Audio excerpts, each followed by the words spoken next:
Welcome to Books and Things. Tonight I'm continuing my series on heroin addiction, and this is my second one, and I think we got two more lined up after this. We're losing too many people to heroin.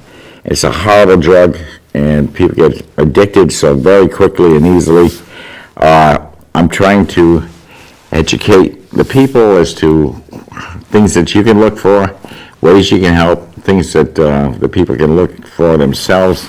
And please watch, take some notes, and if you see someone who needs help, please help them stay alive.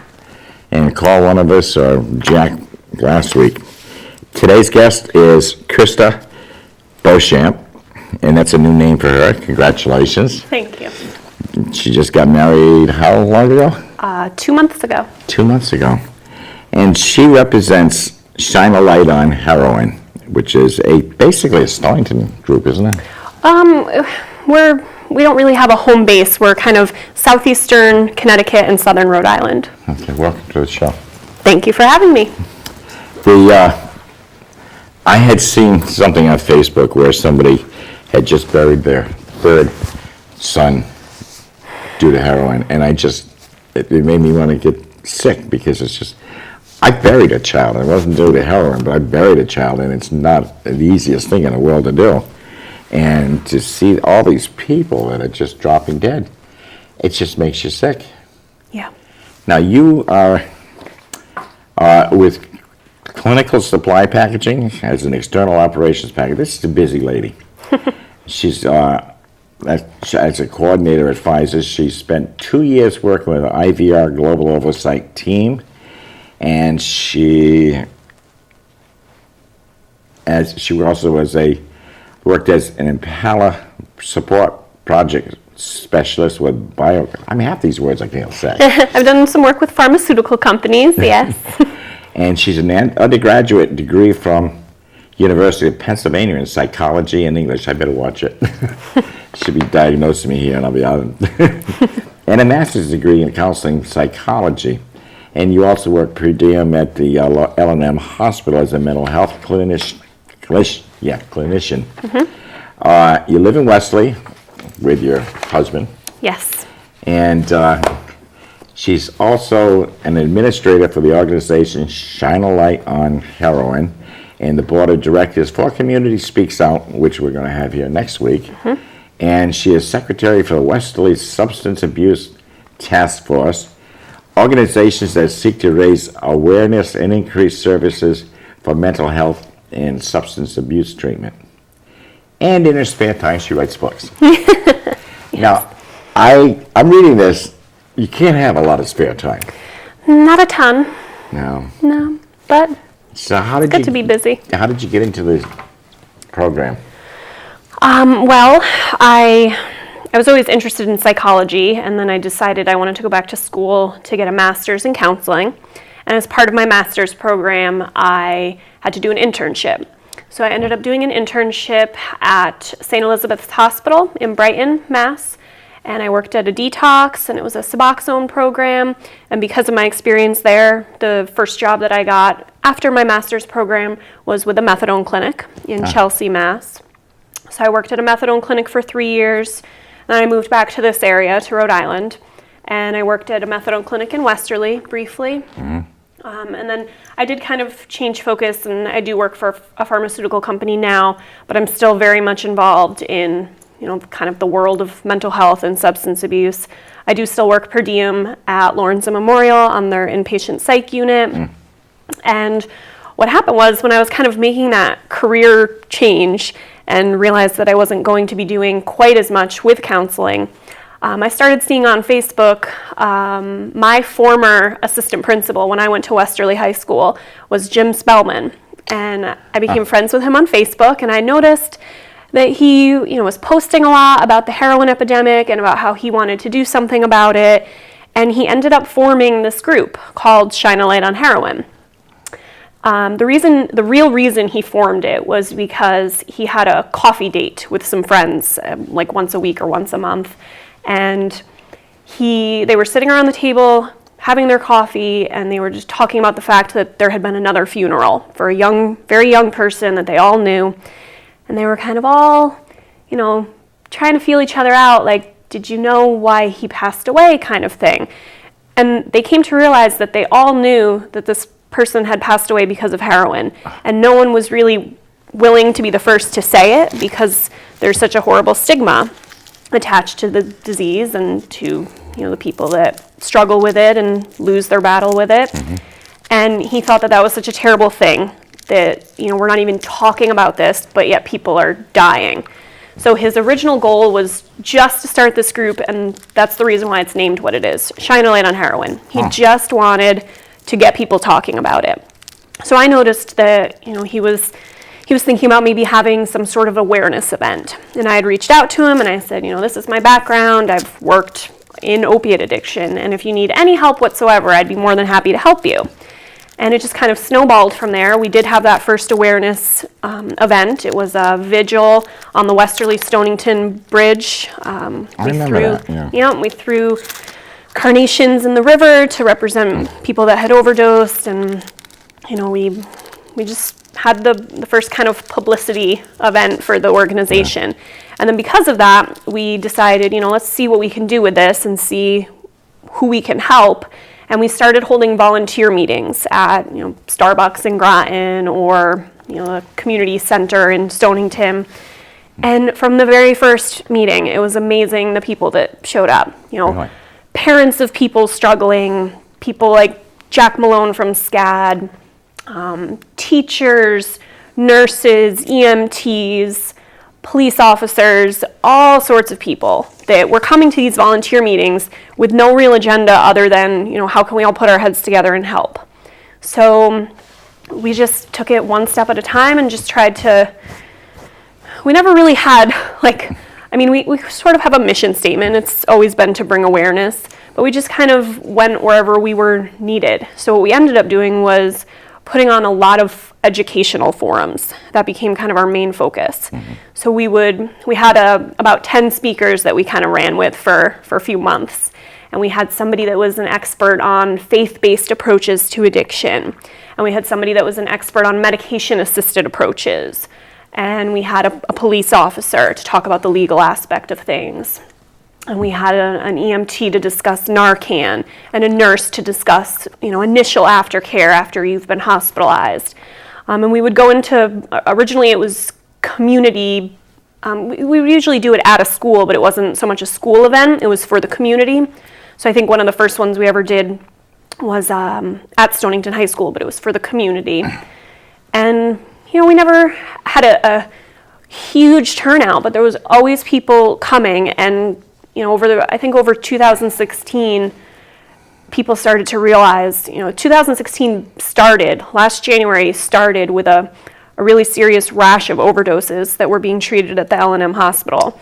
And after that happened, we'd see more and more people showing up at these events, and then the schools were actually contacting us and saying, we saw that you put on this event for the community. Do you think you could come in and put on an event for the students? Because there are people younger and younger trying, opiates for the first time instead of marijuana or, a few sips of alcohol like maybe kids were doing 10, 20 years ago. Yeah. So Used to be harmless. Not anymore. She's trying everything now. So basically your group does educational programs. And how many in your group? So we're very fluid. I like to think of the fact that we have 2,000 Facebook followers as we have 2,000 people in our group. Yeah. I mean, as far as a core group of people that are doing things behind the scenes, there's about 4 of us that run the Facebook page. Obviously, Jim being the founder was always somebody that was involved. I'd say, core people that were making things happen, planning these events, anywhere from 10 to 30 that were doing real work to plan these things. But everywhere I go, I have people say, I saw you quoted in the newspaper for Shine a Light on Heroin, and it means so much to me because my brother has struggled with opiate addiction, and it was nice to see that people are doing something. I mean, I've had everyone from receptionists at doctors' offices to, people at work. Everywhere you go, somebody, and that was kind of the point of Jim's coffee meeting. Everyone knows somebody that's struggling. It's just whether or not we talk about it. And that can be a problem because people don't want to talk about it.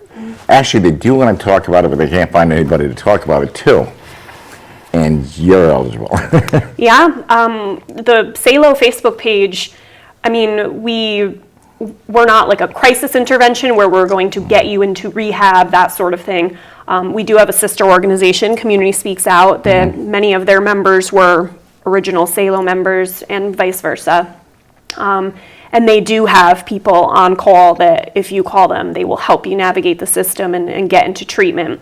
But from an educational standpoint, you can message the SALO Facebook page, and you have myself, we have a former employee of Stonington Institute, we have another current counselor that works at a treatment center in Rhode Island, that are on call to answer any sort of educational question that you have, or if you want to get involved, how you can get involved. And if somebody called with a heroin problem, you have places to send them? Yeah, so usually we would, our best advice, we would actually have them call Community Speaks Out so that they can work with them. They work with your insurance company. But if somebody were to message me directly with the SALO Facebook page, I would tell them to, either call their insurance company and see what their insurance will cover in their area. Another great resource is the SAMHSA website, the Substance Abuse and Mental Health Services Administration. That has a treatment locator. It's right on the right-hand side. Literally says treatment locator. You click on it, you plug in your zip code. It gives you every type of treatment in your area, from outpatient to long-term treatment programs. Now, just as a point, Jack was saying last week, yeah, they're obviously concerned about insurance and getting paid, but he said that's the last thing they're looking for. If you got a problem, you call SCAD, they're going to take you in without worry about your insurance afterwards. Like he said, we'll always find a way to get it paid. So, but that's a concern. And if that's a concern, forget it. The concern should be getting fixed, Right. getting taken care of. Right, and unfortunately, there are definitely hurdles with insurance companies. A lot of times they won't pay for a certain type of treatment until you've tried some other type of treatment, usually less intensive, and that's not always the best bet. It doesn't make a ton of sense where if you are struggling with an acute substance abuse issue, why you would, have to fail outpatient treatment before you go to inpatient treatment. So, but there's ways around everything, and if you know how to, not work the system, but if you know the right questions to ask and the right people to ask for help, you can get the help and the treatment that you need. Yeah, and that's the key is finding help right away. Yeah. Because it's 5 minutes could be a death, and that's too long. But I think what is Jim still involved or? So Jim had two passions really, kind of underneath the umbrella of SALO, and another one of his, I know he, as far as I know right now, he's in the process of kind of starting a new chapter of an organization. Oh, really? Called Heroes. I don't know if I'm going to get the acronym right, but it's along the lines of Heroin's End requires opposing something sentences. It's basically to talk about the drug laws and getting, if a dealer is arrested, that, they're actually punished and, not just put right back out on the street to continue selling. And he was also interested in the supply of heroin coming from Afghanistan. So I know he kind of changed his focus a little bit because SALO it's in a good place with the people that are, doing what we're doing. So he was going to look into some different options. Well, I think that the programs sound great, and unfortunately, most of your customers are going to be people who just want to know instead of the addict who really needs it. Right. That is true, but it's so funny the things that people say to you when they know that you are a person that they can talk to and have an open mind. One of the things that we've done a lot of, like I said, is going into the schools and talking to the kids. And I mean, it's always, if I sometimes don't feel like taking a morning off from work and driving to West Warwick to put on a presentation, it's like you finish this presentation and you have kids, high school students that, should be caring, not should be caring, but probably care about what their peers think of them. And they're coming up to us afterward in tears that, I'm so happy that you came to speak to us because my, again, uncle, brother, friend, mother, father, cousin has been struggling, and just to hear that there are pathways and that there are, we have people that are in recovery speak, that there are people that are doing well, it means a lot to them. So while we don't always have somebody that reaches a hand out to us and says, I'm struggling, it's always kind of only like 1 degree of separation. It's like you get a lot of people that are dealing with somebody directly that's struggling. Yeah, and I don't want to tell you who it is because keep it a secret, and it's just, I don't know. It's like I get shook after thinking about this because I don't. I got a 22-year-old grandson, and God forbid anything happens to him. And as I said, I've lost one child. You don't want to see anymore. Right. I'm sorry. And the newspapers are filled with them. Yeah. 22, 23, 20, 21. Oh my God. And now, how long has this group been going on? So Jim started it in November of 2014. We had that initial kind of like coming out party for Salo on the bridge of Westerly Stonington in January of 2015.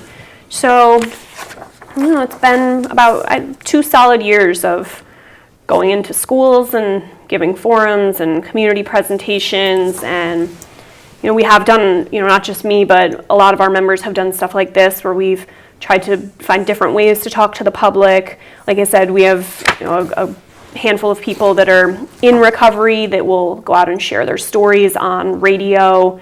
I think actually going a little bit back to what you just said about the secret and, being, even if you're somebody that's in recovery doing well, there's still a stigma that, oh, you were a drug user, an alcoholic. Oh, we can't trust you. Right, and it's really wonderful to see, people there's kind of a whole movement now of people, Alcoholics Anonymous is a wonderful thing, and it has helped a ton of people tremendously. But there's a lot of people that now think that anonymous part of the Alcoholics Anonymous is not helpful for some people. That anonymous part is a way to keep you, I can't tell anyone about this, and I need to go and hide out in this church basement where, I'm going to talk to other people that are like me. That's because if you and I go into these meetings, I shouldn't be out saying, well, guess what? She was there. And I can understand that because you might not want anybody to know that you're an alcoholic. Right. I can understand the anonymous, but you're right, it also works against them because if the guy that's founded it, Bill, if Bill wasn't known, who would care? Right. Yeah, it's like when Rock Hudson got HIV. Everybody's paid attention. Yeah. So you keep it quiet and nobody cares. Yeah. There's a wonderful documentary called The Anonymous People, and it's all about the recovery community and how there's I think like 23 million Americans living in long-term recovery. Wow. And, we need those people to be out in the forefront and, telling, because, I hate to even talk about it and breathe life into the people that make comments like this, but, you go on any online newspaper article about addiction, and you look in the comments, and there's people saying, why are we bothering to Narcan these people? Like, let's let Darwin weed them out. And it's like, again, going back to what we had said at the very beginning, everyone knows someone that's struggled with addiction. Yeah. If you don't think that you do, you just don't know which person in your life it is. Yeah. And they lie. Yeah. Yeah. Oh, no, I couldn't get in. They didn't have any beds. You got a whole floor empty here. Right, which is usually a active addiction kind of thing, but Yeah, and maybe I will, maybe I won't. For now, I'm not going to. right. And I can understand that, but these people need so much help, and we can't Right. find them. And, one of the things that I've always said in response to people saying, why are we going to Narcan these people? What you said just then, maybe I will, maybe I won't. If you're dead, you don't have that option. Options are gone. But if you, at some point you get Narcaned and you think, you know what, I'm done with this. I'm going to actually try and get better. You get clean and you go on and you live your life and, you do what you need to do to stay in recovery. But if we didn't have Narcan to give you that option, you Be done. Yeah. That's it. No choices. Right. And as we were saying before the show, that the addict gets upset because now you've ruined his high. Right, which is And I'm laughing, but this is true. a downside of Narcan that sometimes if there's no, aftercare and there's no medical reason to keep someone in the hospital, they can be released, back out to the street with, a reversed high and, Yeah. just overdosed. And the initial reaction is to want to use again because those opiate receptors have been wiped out. Yeah. But something like that's a barrier to recovery that could be fixed if, we had the kind of whole body, whole mind. We looked at recovery more holistically and not just like, oh, you're physically okay after your overdose, time to be released. It's like, no, you just showed up at the most acute stage of your disease, and now you should have aftercare. So if we can find a way to, keep people in the hospital longer, or continuum of care right into a detox or some sort of inpatient program, that's obviously the goal. And people are working towards that. It's also an insurance thing as well. Yeah. Now, does it? I don't know personally, but does it travel in groups? Like if Joe's got it, is doing heroin, his brother Billy is, and his cousin, a friend Louie, and. I do think because of the secrecy of addiction, sometimes people that are using will hang out with other people that are using. Yeah. One thing to note, this is an educational program, one thing to note is that there is a Good Samaritan law in Connecticut. So if you are using and somebody that you're with overdoses, you cannot be arrested if you call 911 for that person and stay with them, or if you bring them to the hospital. Yeah. There is a caveat that if you are already on probation, that umbrella does not protect you, but there's loopholes, and if you're bringing somebody into the emergency room on good faith, then they're probably going to work with you. So that's one thing. And then another thing is addiction does have a genetic component, so that's why sometimes you do see families that have more than one son, daughter that are struggling, and we have heard about families that have buried 2-3 of their children to addiction. Oh, that's awful. Well, we got about 5 minutes. Is there anything else you'd like to talk about? Let's see, what should we talk about? Well, we talked about Narcan. Do you have a meeting coming up? We took a little bit of a hiatus, just, it actually was more over the summer because so much of what we were doing was school-based, and then when the schools, took a break for the summer, we kind of took a break. We have had a couple, we were in West Warwick in December, I believe, and we do have a couple more things that we're working on with schools. We probably will have another volunteer meeting to kind of see where we're at right now and plan for the next couple months. Okay. And I think we were going to show at some point my email address. You can contact me and get on the, there is a SALO listserv. So Specialist. I can, any emails that I send out to the volunteers, if you want to get involved, that's one way to do it. Obviously the SALO Facebook page as well. But I think one of the things that we want to do going forward is just, again, kind of meet the need and go where we can do the most good. So if that continues to be going into the schools and talking to the students, I mean, I would hope that the students that we have spoken to thus far have gotten something out of the presentations, and I know the administrators know that they are. And there's your Facebook page. Yes, thank you. Yes, I'm sorry, go ahead. No, the administrators at the school know they can always reach out to us and schedule, if they wanted us to come back to, every year the students move up a grade, there's new high school students. We'd be happy to go in and. Yeah, the sophomores aren't doing it, but the juniors might. Right, exactly. I'm so glad I'm not in school anymore. I would probably join in with the rest of them. I do think, I've been asked in the past on, shows or radio programs if it's addiction in general that is getting more prevalent, or like why the increase in heroin. And I mean, I'm not a researcher, I don't have studies that I've done, but I almost wonder if, I don't know that the rates of addiction are getting higher, but I do think the availability of heroin, and there's definitely the prescription opiate gateway The that pain exists. prescriptions are really, from what I understand, are just a lead way in, because the pain's still there, they can't get any more pills, and so therefore they go to heroin.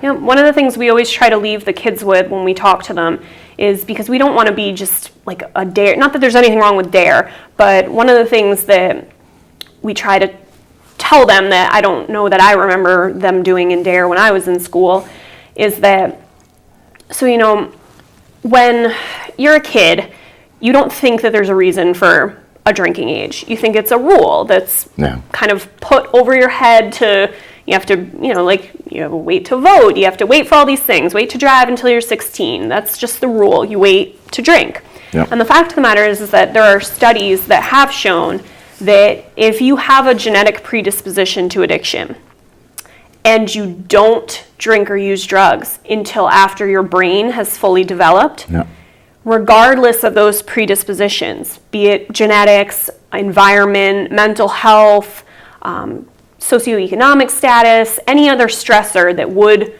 put you more in line with potentially struggling with substance abuse, if you wait until your brain is fully developed, your chances diminish exponentially. And I think sometimes the kids are really surprised by that. And I've tried to frame it to them as like, so you're not going to be able to maybe drink or use drugs from 11 or 13, whenever the age of first use is now, until 21, and maybe making that choice to think about what you're doing means that from 21 to 91, you don't have to struggle with addiction. Wow.